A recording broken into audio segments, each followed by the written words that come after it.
Hello everyone, welcome to learner bee. I am Shivani Chauhan. इस वीडियो में हम लोग देखेंगे क्लास 9th पॉलिटिकल साइंस जो है आपकी बुक, उसका चैप्टर 1। अगर आपके पास नई किताब है, पुरानी किताब में चैप्टर 2 होगा।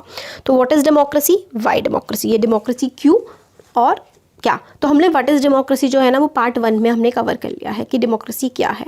अब डेमोक्रेसी क्यों है ये हम पार्ट 2 है हम उसमें देखेंगे। तो वाई डेमोक्रेसी, कि डेमोक्रेसी भाई होनी क्यों चाहिए, अब हमें ये देखना है। तो वाई डेमोक्रेसी है ना। अब देखिए ये जो डिबेट है ना ये इतनी इंपॉर्टेंट नहीं है, क्योंकि हम आगे जो चैप्टर में पढ़ेंगे वो इसका ही पढ़ेंगे। इसको पढ़ेंगे तो कुछ फ़ायदा भी नहीं निकलना है और वीडियो लंबा हो जाना है।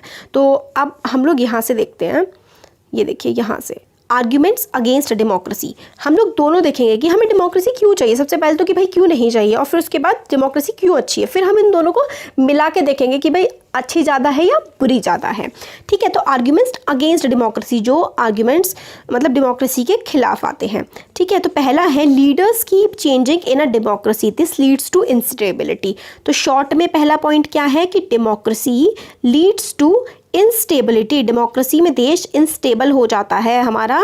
ठीक है, तो डेमोक्रेसी लीड्स टू इंस्टेबिलिटी। कैसे? क्योंकि हम लोग क्या होता है ना बार बार इलेक्शंस होते हैं। आप देखिए इससे पहले कांग्रेस की सरकार थी, मतलब पहले 5 साल पहले बीजेपी की थी, उससे 5 साल पहले किसकी थी, कांग्रेस की थी। ठीक है, उससे 5 साल पहले भी कांग्रेस की थी, उससे 5 साल पहले बीजेपी की थी। तो क्या होता है ना बीजेपी कांग्रेस, फिर हमारे लीडर्स, हमारे जो नेता हैं, अभी मोदी जी हैं, उनसे पहले मनमोहन सिंह थे, अब फिर शायद कोई और आ जाएंगे। तो लीडर्स चेंज होते रहते हैं, तो इसकी वजह से क्या है, it leads to instability. Instability आती है गवर्नमेंट में। Democracy is all about political competition and power play. Democracy political competition, एक दूसरे से कॉम्पिटिशन ही करती रहती है, पार्टियाँ एक दूसरे के बारे में उल्टा सीधा बोलती रहती हैं, और मतलब मोरालिटी नहीं बची, किसी के बारे में कुछ भी उल्टा सीधा बोला जाता है। तो पहला पॉइंट इंस्टेबिलिटी है और नो मोरालिटी। थर्ड पॉइंट आता है so many people have to be consulted in democracy that leads to delay. मतलब अगर आपको कोई एक लॉ पास कराना है, छोटे से छोटा, आपको इतने सारे लोकसभा मीटिंग करो, राज्यसभा से मीटिंग करो, फिर उसके बाद प्रेसिडेंट से साइन कराओ, लोकसभा में बहुत तेज़ बोल दिया ना, धीरे बोलते हैं, लोकसभा में मीटिंग होती है, फिर राज्यसभा में होती है, फिर उसके बाद प्रेसिडेंट से साइन चाहिए होते हैं, तब जाके कोई लॉ बनता है। उसके बाद भी अगर जुडिशरी को अच्छा नहीं लगा, लोगों को अच्छा नहीं लगा, तो उस पर केस चलेगा। तो बहुत ही लंबा चौड़ा प्रोसेस होता है कोई भी डिसीजन लेने का। इसकी वजह से क्या होता है ना, काफ़ी ज़्यादा डिलेज होते हैं, काफ़ी टाइम लग जाता है। अब इलेक्टेड लीडर्स, हमने जिसको इलेक्ट किया है, ज़रूरी नहीं है वो अच्छा ही होगा और वो हमारे लिए सही डिसीजन लेगा, तो बैड डिसीजन भी आ सकते हैं। और डेमोक्रेसी में करप्शन भी होता है, आपको पता ही होगा देश में कितना ज़्यादा करप्शन है ना। और इलेक्टोरल कंपटीशन, एक दूसरे से लड़ते मरते रहते हैं, जब इलेक्शन होते हैं तो पैसे बांटते हैं, उल्टी सीधे हरकतें करते हैं, है ना। तो ये वाली भी इशू है डेमोक्रेसी में। Ordinary people don't know what is good for them, they should not decide anything. लोगों को अकल नहीं होती, अपने लिए डिसाइड नहीं कर सकते, ये पॉइंट है। तो ये कुछ आर्ग्यूमेंट है अगेंस्ट डेमोक्रेसी के, जैसे कि instability, no scope for morality, आपको ये याद करने हैं। ठीक है, लीड्स टू डिलेज, फिर बैड डिसीजंस, फिर corruption, electoral competition, ordinary people do not know what is good for them. ठीक है, और क्या ये आर्ग्यूमेंट सारे के सारे अगेंस्ट में ही है डेमोक्रेसी के, बट सारे डेमोक्रेसी के सिर्फ अगेंस्ट में ही नहीं आते हैं, इनको हम उल्टा करेंगे तो डेमोक्रेसी के फेवर में हो जाएंगे, जैसा हम अभी देखेंगे थोड़ी देर में। ठीक है, तो सारे के सारे आर्ग्यूमेंट ज़रूरी नहीं है कि अगेंस्ट में ही हो। तो क्लियरली डेमोक्रेसी कोई मैजिकल सोल्यूशन तो नहीं, कोई जादू तो कर नहीं देती है कि भाई ऐसे डेमोक्रेसी ले आओ सब कुछ ठीक हो जाएगा और सॉल्यूशन के प्रॉब्लम सारे निकल जाएंगे। इसने पॉवर्टी को एंड नहीं किया है, गरीबी को, हमारा देश में कब से डेमोक्रेसी है बट हमारे देश में गरीबी भी बहुत ज़्यादा है। तो democracy as a form of government only ensure, democracy government की फॉर्म में सिर्फ यही इंश्योर करती है कि लोग अपने डिसीज़न खुद लें, दिस डिसीजन, और मगर इसकी गारंटी ये नहीं है कि वो डिसीज़न सही होंगे। डेमोक्रेसी में लोग खुद डिसीज़न लेते हैं, बट आपके क्या हमेशा सारे डिसीज़न सही निकलते हैं? ऐसा तो नहीं होता है। लोग गलतियाँ कर लेते हैं, और पीपल जो है ये डिसीज़न लेते हैं, वो कई बार डिसीज़न मेकिंग में डिले भी हो जाता है ना। इट इज़ ऑल्सो ट्रू, ये भी सही बात है कि डेमोक्रेसी में काफ़ी ज़्यादा लीडरशिप में चेंजेस आते हैं, इसकी वजह से भी दिक्कतें होती हैं। और हमें आर्ग्यूमेंट्स ये भी बताते हैं कि democracy of the kind we may see not be ideal form of government, मतलब ये आइडियल नहीं होगी, बिल्कुल अच्छी नहीं होगी, है ना। But it is not a question we face in real life, the real question we face is different, is democracy better than other forms of government. अब हमें ये नहीं है कि डेमोक्रेसी मतलब पिनाशिया है, मतलब एक होता है ना कि हर बीमारी का तोड़ या हर चीज़ को ठीक कर देने वाली चीज़ तो है नहीं डेमोक्रेसी। लोग डिसीजन ले रहे हैं, लोग गलत भी हो सकते हैं। अब तो क्या डेमोक्रेसी से कोई अच्छा फॉर्म ऑफ गवर्नमेंट है कि मतलब डेमोक्रेसी छोड़ो और उसको फॉलो कर लो? तो देख लेते हैं भाई, हमने बहुत सारी चीज़ें देख ली हैं, तो अब ये भी देख लेते हैं कि क्या हुआ था। अब चाइना का देखते हैं, आर्ग्यूमेंट्स फॉर डेमोक्रेसी, डेमोक्रेसी के फेवर में कि भाई डेमोक्रेसी मस्त है एकदम, इसके फेवर में भी आर्ग्यूमेंट देख लेते हैं। चाइना में फेमीन आई थी, फेमीन का मतलब होता है भुखमरी। भुखमरी आई थी 1958 और 1961, लगभग 3 साल भुखमरी आई थी और लगभग 3 करोड़ लोग वहाँ के मर गए थे। ठीक है, अब कोरोना वायरस से मर रहे हैं, पूरी दुनिया को मार रहे हैं। तो चाइना जो में फेमीन आई थी 1958 में आई थी और 1961 तक रही थी, 3 करोड़ लोग मर गए थे। इस टाइम पर इंडिया की इकोनॉमिक कंडीशन जो थी ना वो चाइना से ख़राब थी, मतलब चाइना अमीर था इंडिया से उस टाइम पर, बट फिर भी चाइना में इतने सारे लोग मरे। तो इकोनॉमिस्ट जो है, इकोनॉमिस्ट होते हैं जो इकोनॉमिक्स के बारे में देखते हैं, देश में क्या चल रहा है, पैसे से रिलेटेड वो चीज़ें देखते हैं। उन्होंने ये कहा कि वहाँ पर ऐसा इसलिए हुआ क्योंकि वहाँ पर डेमोक्रेसी नहीं थी। अगर डेमोक्रेसी होती तो सरकार खेती पर ध्यान देती, लोगों का पेट भरने पर ध्यान देती, है ना। अगर ये डेमोक्रेसी इंडिया में जब से हम लोग आज़ाद हुए हैं ना, भले मतलब खाने की शुरुआत में कमी रही थी, मगर हमारे देश में आज़ादी के बाद कभी भी इतनी बड़ी फेमाइन नहीं आई है और हम लोगों ने खाने को मतलब फूड सिक्योरिटी पे काफ़ी ज़्यादा काम किया और गवर्नमेंट ने रिस्पॉन्स किया फूड स्कैर्सिटी पे, मतलब फूड की कमी पर इंडियन गवर्नमेंट ने बहुत अच्छे से रिस्पॉन्ड किया और चाइनीज़ गवर्नमेंट ने नहीं किया। पॉइंट आउट ये किया जा रहा है कि भाई इंडिपेंडेंट इंडिया में कभी भी बहुत ज़्यादा बड़ी फेमाइन नहीं आई है। अगर चाइना भी मल्टी पार्टी इलेक्शंस करवाता, वहाँ पर भी एक अपोजिशन पार्टी होती और प्रेस फ्रीली बोल सकती गवर्नमेंट के खिलाफ, तो वहाँ पर इतने लोग शायद फेमीन से नहीं मरते। ये एग्जांपल से हमें पता लगता है कि डेमोक्रेसी इसलिए ही तो बेस्ट फॉर्म ऑफ गवर्नमेंट मानी जाती है कि अपोजिशन है, अपोजिशन गवर्नमेंट के डिसीजंस को लोगों को बताता है कि भाई ये गलतियाँ कर रहे हैं ये लोग, मीडिया भी बता देती है कि भाई ये सब गड़बड़े हो रही हैं। बट अगर डेमोक्रेसी नहीं होती तो ना ही अपोजिशन पार्टी होती है और ना ही मीडिया होती है जिससे हम लोगों को चीज़ों के बारे में पता लगता है और लोगों के पास भी अपनी बात बोलने का हक नहीं होता है अगर डेमोक्रेसी नहीं होती है। तो democracy is better than any other form of government in responding to needs of people. लोगों की नीड्स को पूरा करने के लिए भी डेमोक्रेसी बहुत अच्छे से रिस्पॉन्ड करती है। जो नॉन डेमोक्रेटिक गवर्नमेंट होती है वो लोगों की नीड्स को रिस्पॉन्ड हो सकता है ना करे, वो उनकी मर्ज़ी पर डिपेंड करता है, जब मन करेगा तो कर देंगे। मगर डेमोक्रेसी में क्या होता है कि रूलर्स को अटेंड करना पड़ता है लोगों की नीड्स को। ठीक है, तो अब ये इंपॉर्टेंट है कि democratic government is a better government because it is more accountable form of government. आपको यहाँ पे इस वर्ड को कैच करना है, democratic government is accountable government.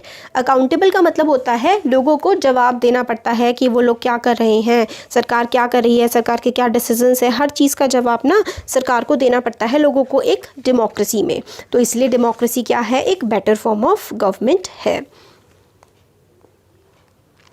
एक और रीज़न भी है कि डेमोक्रेसी क्यों बेटर है नॉन डेमोक्रेसी से। डेमोक्रेसी बेटर है नॉन डेमोक्रेसी से क्योंकि कंसल्टेशन और डिसीजन पे होती है, मतलब बहुत सारे डिस्कशंस होते हैं, कई सारे लोगों से डिस्कशन होते हैं। इससे हमें क्या पता लगता है, भले डिले हो रहा है मगर डिसीज़न जो लिए जाते हैं ना वो बहुत ही सही लिए जाते हैं, हड़बड़ी में इररिस्पॉन्सिबल ख़राब डिसीज़न नहीं लिए जाते।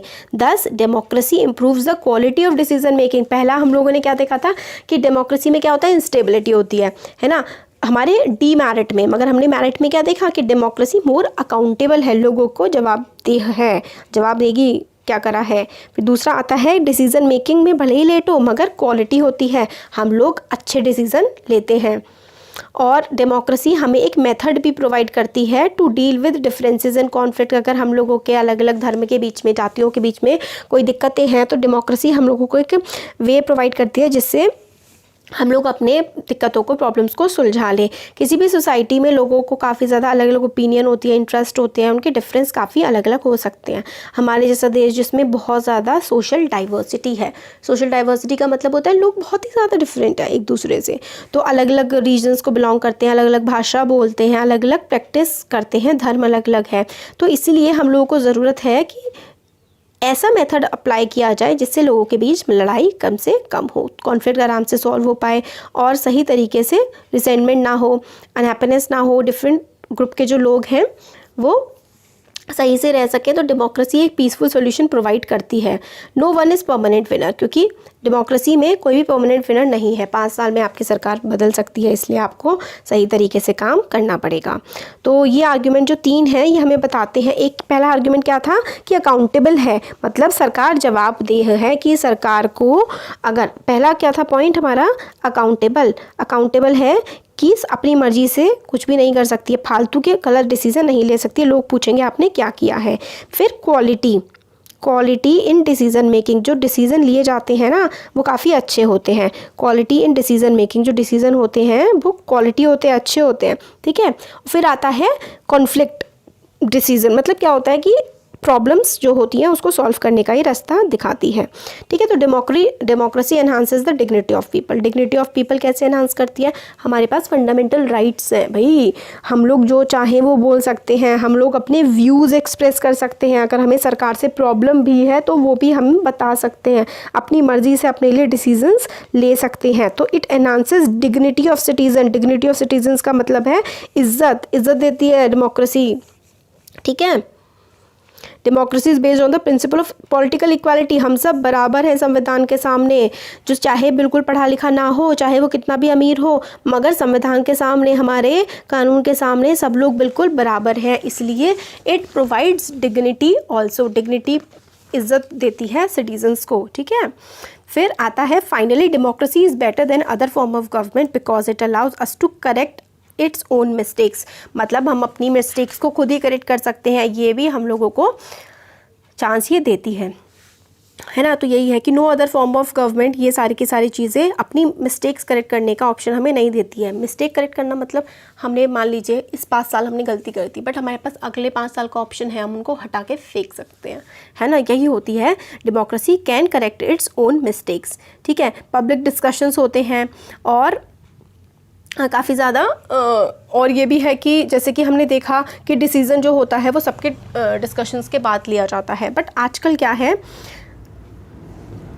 अगर हम लोग सम अप करें कि democracy can not get everything and is not the solution to all problems. मतलब हर कुछ सब कुछ नहीं दे सकती और सारी के सारे प्रॉब्लम्स का सॉल्यूशन भी नहीं है, बट बाकी क्लियरली हम देखें कि बाकी सबसे तो काफ़ी सही है, हमें ऑफर करती है बेटर चांस कि हम लोग ज़्यादा सही डिसीजन ले पाएँ।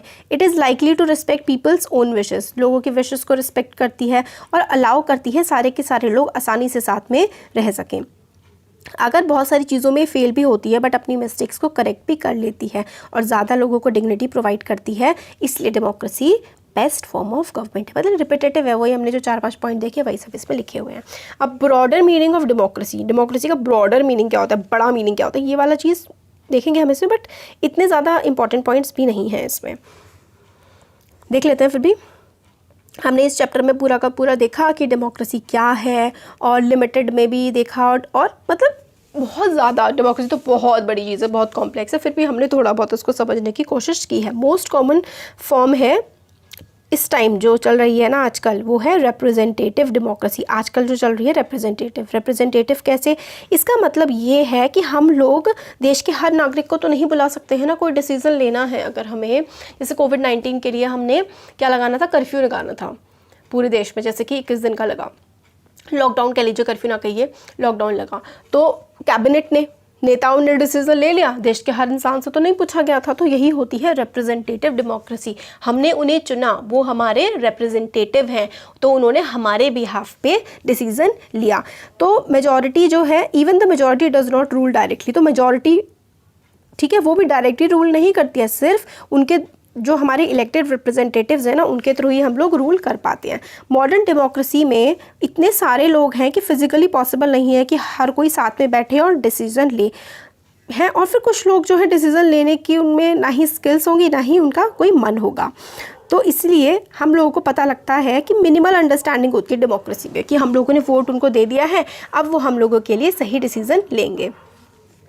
और this clarity helps us to distinguish between democracies from non democracies. तो यही क्लैरिटी जो है ना कि भाई वो हमारे लिए सही डिसीजन लेंगे, यही हमें पता लगता है क्योंकि हमने उन्हें चुना है, और यही अंतर है डेमोक्रेसी और नॉन डेमोक्रेसी में। मगर ये जो अंतर है ये डेमोक्रेसी और गुड डेमोक्रेसी में हम लोग को डिफ्रेंशिएट नहीं करके देता है। It does not allow us to see operation of democracy beyond government. अब हम गवर्नमेंट के बियॉन्ड भी हमें डेमोक्रेसी को अप्लाई करना ही नहीं सिखाता है। तो अब हमें कुछ एग्जाम्पल दे रखे हैं कि मेरी फैमिली डेमोक्रेटिक है, मतलब सब लोगों की रजामंदी से काम होते हैं, है ना, ये है। और I do not like teachers, मेरे को वो टीचर पसंद नहीं है जो हमें क्वेश्चन नहीं पूछने देते क्लास में, तो हमें बोलने नहीं दे रहे, इसका मतलब क्लास डेमोक्रेटिक नहीं है। ठीक है, एक लीडर और उसकी फैमिली के सारे मेंबर्स ही पार्टी में डिसीजन लेते रहे तो ये भी डेमोक्रेटिक नहीं है। These ways of using the word democracy go back to its basic sense of the method of taking decision. तो ऊपर के जो 3 पॉइंट्स थे, इससे हमें क्या पता लगता है, डेमोक्रेसी का मतलब सिर्फ एक देश में चल रही लोकतंत्र या फिर गवर्नमेंट ही नहीं है, डेमोक्रेसी तो हम अपनी लाइफ में भी प्रैक्टिस करते हैं। ठीक है, इस principle applied to every sphere of life. तो डेमोक्रेसी क्या है, democracy is a principle that can be applied to any sphere of life. Democracy में सबकी रजामंदी ली जाती है, तो वही डेमोक्रेसी होता है। समटाइम्स ये जो वर्ड डेमोक्रेसी है ना, हम लोग need to describe any existing government but to set up ideal standard that all the democracies must aim to become। मतलब हमेशा हमें सिर्फ गवर्नमेंट पे नहीं अप्लाई करना चाहिए इसको, हमें इस तरीके से अप्लाई करना चाहिए कि हर किसी को इसको एम करना चाहिए डेमोक्रेसी बनने के लिए। True democracy will come to this country only when no one goes hungry to bed. कुछ लोग कहेंगे कि टू डेमोक्रेसी तभी होगी जब कोई अपने बेड पे भूखा ना जाए। कुछ लोग कहते हैं कि हर सिटीज़न जो है उसके पास डिसीजन मेकिंग के में इक्वल रोल होना चाहिए, हर सिटीज़न के पास इक्वल राइट वोट, सिर्फ इक्वल वोटिंग राइट मिले वो ज़रूरी नहीं है, बल्कि इक्वल इन्फॉर्मेशन भी मिले, हर किसी के पास पूरी इन्फॉर्मेशन भी होनी चाहिए, क्या चल रहा है देश में, क्या हो रहा है, हर किसी के पास पढ़ने का अधिकार होना चाहिए। ठीक है, और बाकी रिसोर्सेज भी उसके पास होने चाहिए। अगर हम इनको ये जो आइडियाज़ हमने पहले पढ़े अभी इन सबको सीरियसली लें तो कोई भी कंट्री, मतलब कि सब कोई भूखा ना चाहे बैठ पे, हर किसी के डिसीजन मेकिंग में रोल हो, हर किसी के पास पूरी इन्फॉर्मेशन हो देश के बारे में, हर किसी के पास सारे रिसोर्सेज हो, तो इस तरीके से तो कोई भी देश डेमोक्रेटिक नहीं रहेगा। फिर भी डेमोक्रेसी की अंडरस्टैंडिंग हम लोगों को समझ में आती है कि डेमोक्रेसी हमारे लिए बहुत ज़्यादा ज़रूरी है, ये हम लोगों को फ़ायदा करती है ताकि हम लोग जज कर सकें कि चीज़ों में एक्चुअल डेमोक्रेसी में ही क्या क्या वीकनेस है। ये हम लोगों को डिस्टिंग्विश करने में, भेद करने में हेल्प करती है मिनिमल डेमोक्रेसी और गुड डेमोक्रेसी की। बिल्कुल बेसिक लेवल क्या है और एक अच्छी डेमोक्रेसी क्या है, क्योंकि अच्छी तो बिल्कुल सब आइडल, सबके पास सब कुछ है, सबके पास पैसा है, सबके पास राइट्स हैं, सबके पास सब कुछ है ना, तो बस वही हो जाएगा कि बेस्ट गुड डेमोक्रेसी यही है। इस बुक में हम लोग, ये सब तो बेकार है, ये भी इतना कुछ नहीं है कि बुक में क्या हम लोग डील करेंगे और क्या नहीं करेंगे। अब हमें इसमें आगे बताते हैं कि काफ़ी सारे वेज हो सकते हैं डिसीजन लेने के डेमोक्रेटिक मैनर में, एज लॉन्ग एज जो बेसिक प्रिंसिपल ऑफ कंसल्टेशन है, मतलब हम लोग सबसे कंसल्ट करें और सबकी बातों को एक्सेप्ट करें और फिर ही कोई डिसीजन लें। तो common form of democracy today's world में हम लोग इलेक्टेड रिप्रेजेंटेटिव्स के थ्रू ही फॉलो करते हैं। हम इसके बारे में चैप्टर 3 में पढ़ेंगे। अगर कम्युनिटी काफ़ी छोटी है और there can be other ways of taking democratic decisions, मतलब कम्युनिटी छोटी है, मतलब अगर बहुत ही कम लोग हैं तो डिसीजन सबकी मर्जी से लिया जा सकता है, और यही होता है हमारे गांव में ग्राम सभाज में। This also means that no country, ये जो हमने पढ़ा इसका मतलब हमें ये भी समझ आ गया कि कोई भी कंट्री परफेक्ट डेमोक्रेसी तो है नहीं। फीचर्स जो है डेमोक्रेसी के वो दैट जब हमने इस चैप्टर में डिस्कस किए हैं वो सिर्फ मिनिमम कंडीशंस है डेमोक्रेसी के लिए, मिनिमम कंडीशन कि ये तो फुलफिल होना ही चाहिए, अगर ये नहीं होगी तो डेमोक्रेसी नहीं होगी। हर डेमोक्रेसी को ट्राई करना चाहिए अपने आइडल्स को रियलाइज़ करने में, जो कभी अचीव नहीं हुए हैं उनको अचीव करना है। ये आपके क्वेश्चंस के लिए इतना इंपॉर्टेंट नहीं है, एग्जाम में भी नहीं आएगा, बट स्टिल थोड़ा ही बचा है, देख लेते हैं। This can not be achieved once for and all, this requires a constant effort to save and strengthen democratic forms of decision making. मतलब जो डेमोक्रेसी की आइडियल चीज़ है वो एक बार में नहीं अचीव की जा सकती है, हम लोगों को कॉन्स्टेंटली काम करना पड़ेगा डेमोक्रेसी और डिसीजन मेकिंग को स्ट्रॉन्ग करने के लिए। हम सिटीजन्स की तरह क्या कर सकते हैं, कैसे डिफरेंस ला सकते हैं हर कंट्री में, उसको थोड़ा और ज़्यादा डेमोक्रेटिक बनाने में। This is the strength and the weakness of democracy. The fate of a country depends on not just on rulers but mainly on what we are citizens do. तो डेमोक्रेसी सिर्फ हमारी सरकार ही नहीं बनाती है, बल्कि हम जो देश के नागरिक हैं हम क्या कर रहे हैं उससे हमारी डेमोक्रेसी बनती है। This is what distinguish democracy from other forms of government. तो हम क्या कर सकते हैं हम सिटीजन्स क्या कर सकते हैं, इस पर हमारी डेमोक्रेसी डिपेंड है भाई। तो इसका मतलब क्या है, बाकी सारी फॉर्म्स जो मोनार्की, डिक्टेटरशिप, इन सबसे अलग है, क्योंकि उसमें तो डिक्टेटर मोनार्की काम करता है, मगर इसमें सब लोग मिलके काम करते हैं। अदर फॉर्म्स जैसे कि मोनार्की, डिक्टेटरशिप या वन पार्टी रूल, इसमें सिटीजन्स की कोई ज़रूरत नहीं होती है। इनफैक्ट ज़्यादातर जो नॉन डेमोक्रेटिक गवर्नमेंट्स हैं वो सिटीजन्स को पॉलिटिक्स में पार्टिसिपेट करने ही नहीं देती हैं। मगर डेमोक्रेसी डिपेंड करती है लोगों के एक्टिव पार्टिसिपेशन पे, कि लोग कितना ज़्यादा पार्टिसिपेट कर रहे हैं, और इसीलिए ही हम लोगों ने डेमोक्रेटिक पॉलिटिक्स पढ़ी है।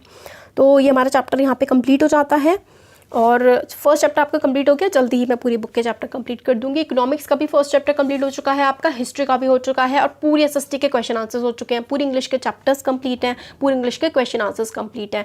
साइंस के 3 चैप्टर्स कंप्लीट हैं। लर्नर भी एक्स्ट्रा के नाम से चैनल है, दूसरे चैनल पर हम डालते हैं। 3 चैप्टर्स उसमें कंप्लीट हो चुके हैं, फर्स्ट बायो का, फर्स्ट केमिस्ट्री का, और फर्स्ट फिजिक्स का हो चुका है, और एक और केमिस्ट्री का 4th चैप्टर, धीरे धीरे वो भी हम कंप्लीट कर देंगे। तो आपका लगभग हिंदी के भी सारे क्वेश्चन आंसर्स कंप्लीट हैं आपके, तो सब कुछ आप देख सकते हैं प्लेलिस्ट में जा करके। Thank you.